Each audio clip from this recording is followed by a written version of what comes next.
You know, it might not be such a done deal, this whole Iran thing. More and more are bolting from the president on this. Now, some Republicans, that's not too surprising, but a growing number of Democrats. But it began with Republicans questioning what the Iranians were up to here. Congressman Trent Franks from the fine state of Arizona, just back from Israel, saying that he's reading into this a lot more angst than anyone else.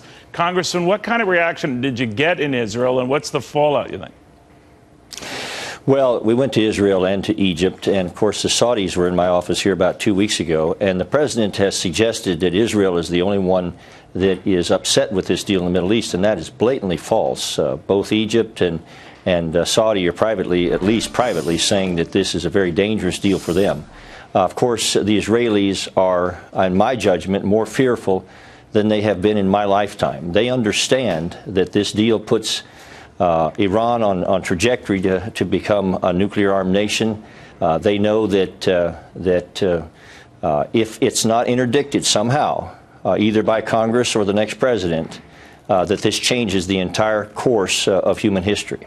Now, did you ever get a sense, though, when you were first going out there, first meeting with all these people, that even though it would be rejected in the House, it was going to be an uphill battle to get a two-thirds majority that would override a presidential veto? Ditto the same in the Senate.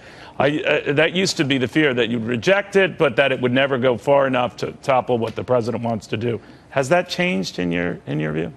Well, I think, you know, the history is that 2,500 vetoes have occurred about in our country's lifetime, and only a little over 100 have been overridden. And I think on national security or foreign policy issues, that's 32 to 2. So it's rare for this to happen. But I think this is unique in that it could really change history here, and I think we have a chance to override it. You know, Neil, I understand that a lot of intense discussions occur here.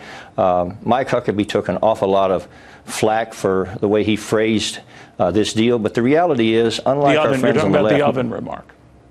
Yes, but the reality is, unlike the left, Mr. Huckabee had his history right. It was a feckless peace-in-our-time deal negotiated by a weak, cowardly leader with an evil tyrant that facilitated the advance of Germany in World War II to the extent that it occurred. And I just have to say to you that I hope that America will consider history here, because this will be the first time that jihad could put its finger on the nuclear button. It could put our children on the path to walk in the shadow of nuclear terrorism. It could change the entire outlook of humanity. And this is unnecessary.